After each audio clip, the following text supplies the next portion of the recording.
नमस्कार, आप देख रहे हैं न्यूज़ 31 और मैं हूं आपके साथ पूनम। सरकारी अस्पताल आमजन का एकमात्र स्वास्थ्य केंद्र है जो कि सरकार ने आमजन की सहूलियत के लिए बनाए हैं। लेकिन अक्सर ऐसा देखा जाता है कि जब आम जनता स्वास्थ्य सुविधाओं के लिए सरकारी अस्पतालों में जाते हैं तो हमेशा उन्हें काफ़ी परेशानियों का सामना करना पड़ता है और जो सुविधाएं उन्हें मिलनी चाहिए वो उन्हें नहीं मिल पाती। और ऐसा नहीं है कि ये सिर्फ एक अस्पताल की हालात हैं, बल्कि हर सरकारी अस्पताल की यही हालात हैं। किसी अस्पताल में दवाइयाँ नहीं होती तो किसी अस्पताल में जांचें नहीं होती।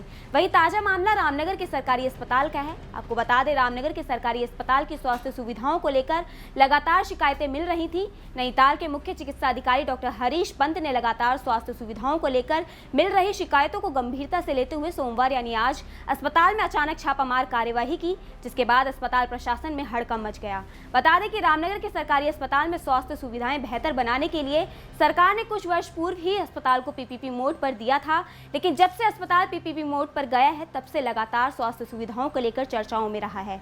मुख्य चिकित्सा अधिकारी डॉक्टर हरीश पंत ने बताया कि अस्पताल में पर्याप्त मात्रा में सभी दवाइयां उपलब्ध हैं, लेकिन इसके बाद भी चिकित्सकों द्वारा मरीजों से बाहर से दवाई मंगाई जा रही है, जिससे गरीब मरीजों की जेब पर अतिरिक्त भार पड़ रहा है। उन्होंने पीपीपी मोड के तहत अस्पताल में मौजूद सभी चिकित्सकों को दवाइयों की सूची उपलब्ध कराई और निर्देश दिए कि सूची में दर्ज दवाई ही मरीज को लिखी जाए और अस्पताल से उपलब्ध कराई जाए। उन्होंने कहा कि यदि इसके बाद भी चिकित्सकों द्वारा मरीजों से बाहर से दवा मंगाई जाएंगी तो संबंधित चिकित्सक को या तो हटाया जाएगा या फिर उसके खिलाफ सीधे एफआईआर दर्ज कराई जाएगी। इसके साथ ही उन्होंने कहा कि उनके संज्ञान में आया कि अस्पताल प्रशासन द्वारा यहां पर बाउंसर रखे गए हैं जो मरीजों से अभद्रता कर रहे हैं। उन्होंने कहा कि पहले तो सरकारी अस्पताल में बाउंसर रखना नियम विरुद्ध है, फिर भी प्रबंधन से बाउंसर किस मकसद से रखे गए हैं इसकी जानकारी ली जाएगी और नियम विरोध तरीके से रखे गए बाउंसर हटाने के लिए प्रबंधन को निर्देश दिए जाएंगे। उन्होंने कहा कि सरकार का मकसद है कि अस्पताल में उपचार के लिए आने वाले मरीजों को स्वास्थ्य सुविधाएं बेहतर दी जाए। वहीं उन्होंने अस्पताल में मौजूद चिकित्सकों द्वारा मरीज के साथ किए जा रहे दुर्व्यवहार को गंभीरता से लेते हुए सभी को निर्देश दिए कि मरीज के साथ अपना व्यवहार ठीक करें, अन्यथा सख्त कार्यवाही की जाएगी। देखिए, आज मेरे द्वारा रामनगर पूरे अस्पताल का भ्रमण किया गया, सारी ओपीडी देखी गई। तो जो कमियां थीं, जो भी बाज़ार से दवाई अगर लिखी भी जा रही थी तो इनको संचालकों को कहा गया है कि हर एक डॉक्टर के पास पर्ची रखें कौन कौन सी दवाइयाँ यहाँ पे हैं और मैक्सिमम दवाइयाँ यहाँ पे मौजूद हैं। मेरे द्वारा फार्मेसी से पूछ लिया गया है, ARV से लेके एंटी स्नेक वेनम और सारी दवाइयाँ मौजूद हैं।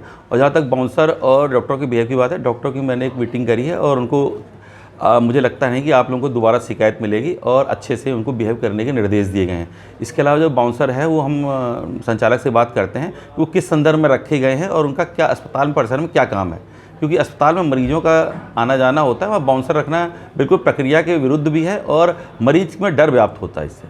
सर, आपने ये भी निर्देश दिए हैं कि जो डॉक्टर बाहर की दवाई लिखेंगे उनके खिलाफ एफआईआर होगी। जी हाँ, मेरे द्वारा जितने भी फिजिशियन, सर्जन और दूसरे भी डॉक्टर थे, बताया गया है कि सारी दवाइयाँ अंदर से ही लिखी जाएं। बाहर से लिखे जाना वैसे भी पेशेंट के लिए भी ठीक नहीं है और अस्पताल के उसके लिए भी ठीक नहीं, क्योंकि जो भी पेशेंट आता है वो गरीब उसका आता है और बाहर से दवाई लेता है तो उसकी जेब पे अतिरिक्त बोझ पड़ता है। तो अगर कुछ ऐसा दवाई लिखी जाएंगी तो उस चिकित्सक को या तो हटाया जाएगा या फिर उसके खिलाफ एफआईआर की जाएगी।